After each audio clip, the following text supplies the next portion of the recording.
An American tourist in London got genuinely upset because a cashier said sorry after he bumped into the counter.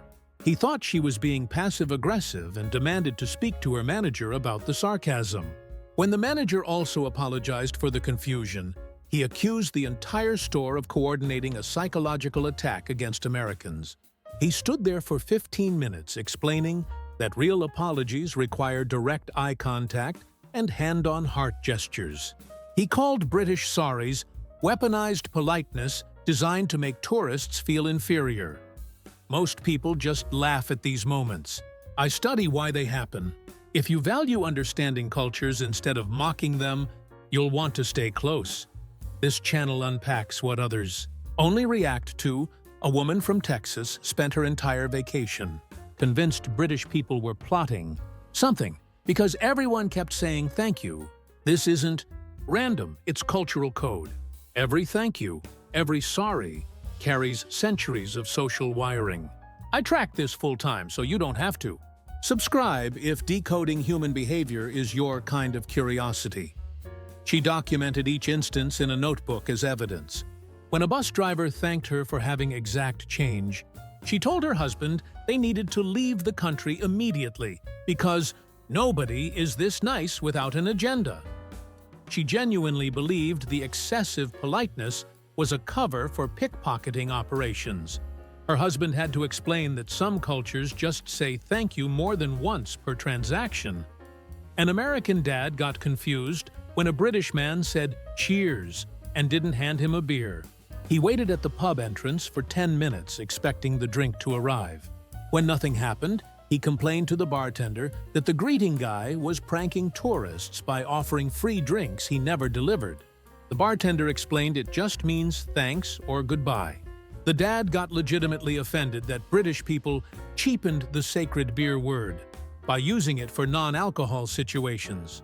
He refused to say it the entire trip on principle.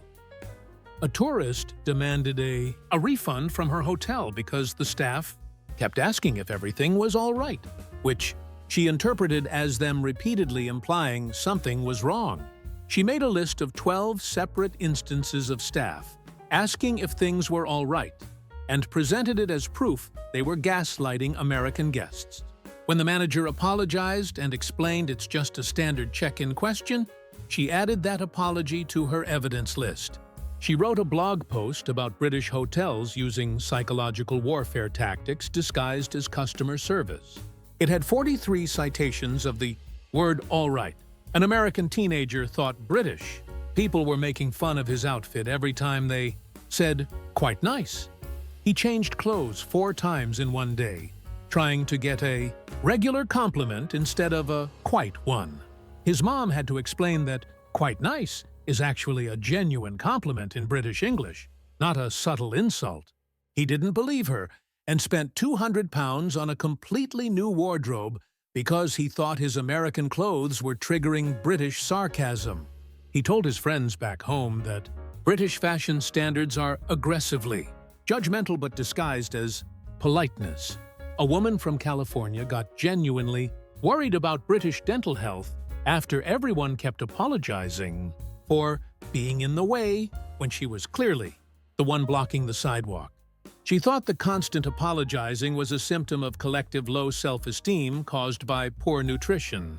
She tried to hand out vitamin samples to strangers while explaining that Americans have better teeth because they're more confident and don't apologize for existing. A police officer had to explain she couldn't distribute unmarked supplements on Oxford Street. She told him he also needed vitamins because he apologized before asking her to stop.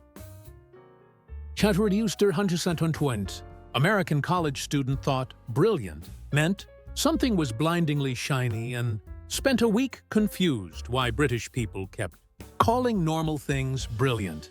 When someone called his essay idea brilliant, he thought they were making fun of his handwriting being too reflective. He started typing everything and using matte paper to avoid the brilliant comments. His professor had to explain that brilliant just means really good. He got embarrassed and tried to transfer to a different university so he wouldn't have to face anyone who witnessed his anti-glare academic phase. A tourist accused a British restaurant of false advertising because the waiter said the food was not bad, and he expected it to be amazing based on American hype language. He sent back 3 dishes thinking not bad was code for barely acceptable. When the manager explained that not bad actually means quite good in British understatement culture, he demanded they change their menu descriptions to American-style superlatives. He left a 1-star review complaining that British restaurants deliberately undersell their food to confuse tourists and waste their time sending back perfectly good meals. The review included photos of the food he rejected. An American woman thought British people were developing a medical condition because everyone on the tube kept saying sorry, even when nobody did anything wrong. She Googled British apology disease on the train and found nothing. She asked a local if there was a carbon monoxide leak in London causing people to apologize excessively as a neurological symptom. The local apologized for any confusion, which made her more concerned about the epidemic. She called the American embassy to report a potential public health crisis affecting British motor cortex function. They told her to enjoy her vacation. A dad from Florida got upset at a queue because British people were thanking each other for waiting patiently, and he thought they were being passive-aggressive about how slowly the line moved. He started loudly explaining that real Americans just wait without needing constant validation about their waiting abilities. When someone said sorry for the delay even though they weren't responsible for it, he announced he was tired of the emotional manipulation Olympics happening in this Tesco. His wife dragged him outside. He spent the rest of the trip calling British queuing culture codependent crowd behavior. Hand teen traffic. American teenager couldn't understand why his British Airbnb host kept downplaying everything nice about the apartment. The host called the spacious bedroom quite cozy, and the gourmet kitchen decent enough. The teen thought the host hated Americans and was sarcastically insulting his own property to make them feel unwelcome. He left a review warning future Americans that the host will verbally minimize every aspect of the accommodation as psychological warfare. The host responded, apologizing for any confusion, which the teen's mom used as evidence of Canadian-level excessive apologizing spreading to Britain.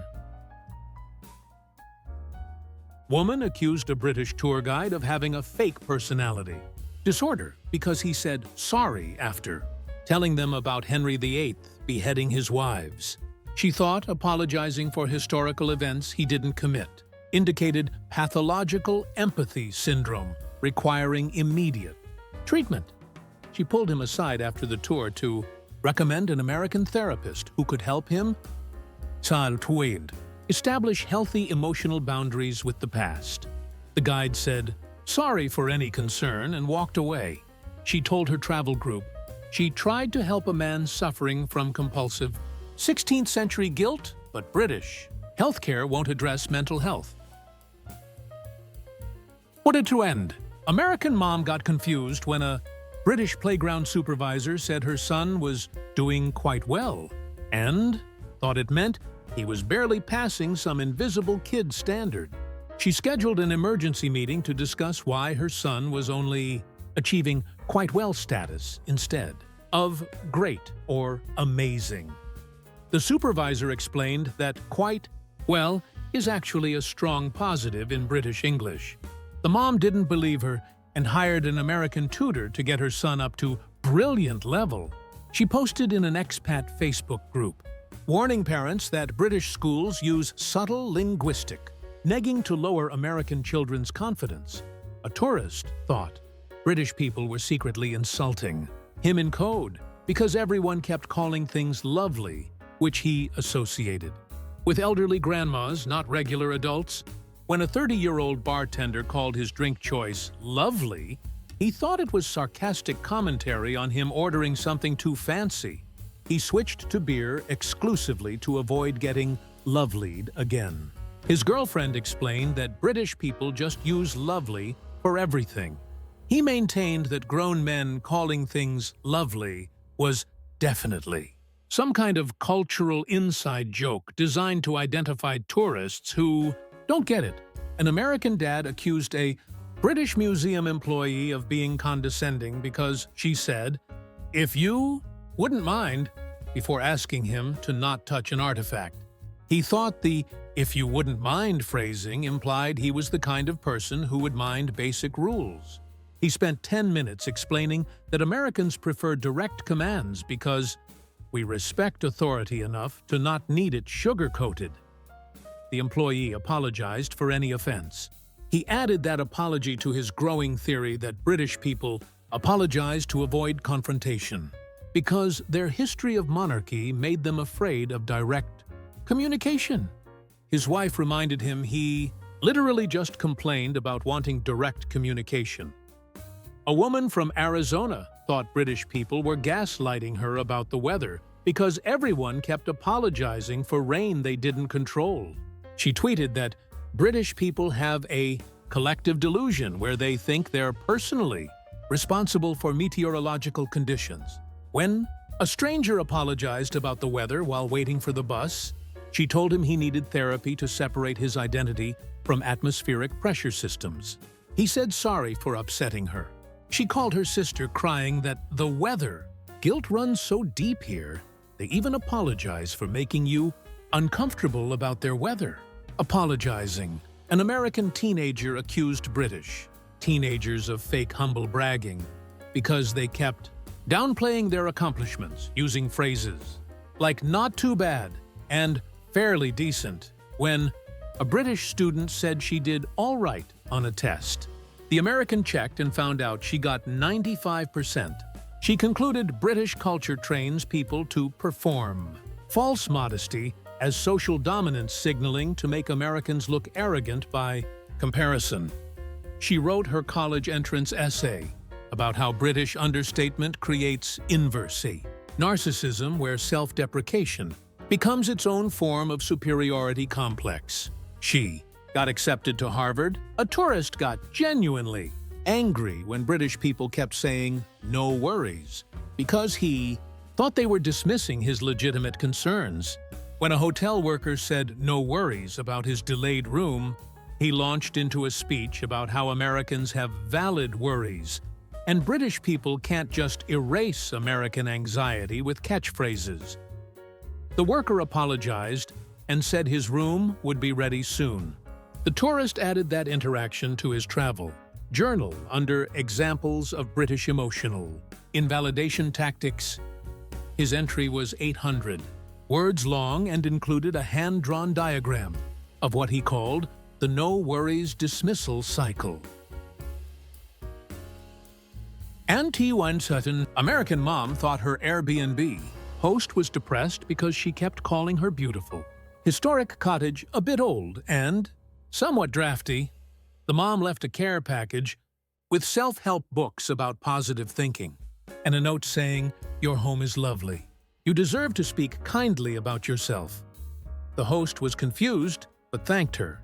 The mom posted on social media about the epidemic of British self-esteem issues manifesting as property-based self-deprecation. She got 3,000 shares from other Americans who had similar concerns about British hosts, needing affirmation about their perfectly nice homes. A dad from Michigan accused British retail workers of sarcastic compliance because they kept cheerfully saying "of course" and "certainly" while helping him. He thought the enthusiasm was mockery of his American accent. When a worker said "my pleasure" after retrieving his size, he told his wife they were definitely making fun of him because nobody actually finds shoe retrieval pleasurable. His wife explained British customer service is just more formal. He maintained that excessive formality is passive-aggressive politeness designed to make casual Americans feel uncultured. He refused to shop anywhere that employed people who said, "certainly." A tourist thought British people were participating in a coordinated social experiment because everyone kept saying, "after you" at doorways. She believed it was a test to see how many times Americans would accept before catching on to the politeness trap. After the seventh "after you," she stopped and demanded to know what the experiment was measuring and who was funding it. The confused British person apologized and walked through the door. She posted a TikTok warning Americans about the doorway politeness study happening across London that nobody will admit to. It got 400,000 views and 2,000 comments from people sharing their own "after you" experiences. An American woman accused a British cafe of having a hostile work environment because the barista kept apologizing to her co-worker for minor things like handing over the milk slightly late. She told the manager she was morally obligated to report the psychological abuse disguised as politeness happening between staff members. The manager explained that British workplace culture includes more courtesy language than American offices. She didn't believe him and left a review warning that the cafe forces employees to engage in compulsive apologizing as corporate policy. She included timestamps of 6 separate sorries she witnessed in 15 minutes. A tourist from Nevada thought British people were pulling an elaborate prank because everyone kept ending conversations with cheers even when no alcohol was present. After 3 days of this, he started responding, "Where's the beer, though?" to every cheers, thinking he was calling out the joke. When a British friend explained it's just a casual goodbye, he got embarrassed and started avoiding that friend for the rest of his trip. He told his family back home that British slang is deliberately designed to confuse Americans into looking stupid so locals can feel superior about their island vocabulary. And our teeter. American mom became convinced British children were being raised in an apology cult because she heard kids saying sorry for bumping into inanimate objects. She watched a British child apologize to a chair and immediately Googled British child development apology programming. She found parenting forums and concluded British kids are conditioned from birth to accept blame for circumstances beyond their control as preparation for a lifetime of emotional self-flagellation. She tried to explain this to British moms at a playground who all apologized for any confusion. She took that as confirmation of the multi-generational apology indoctrination program.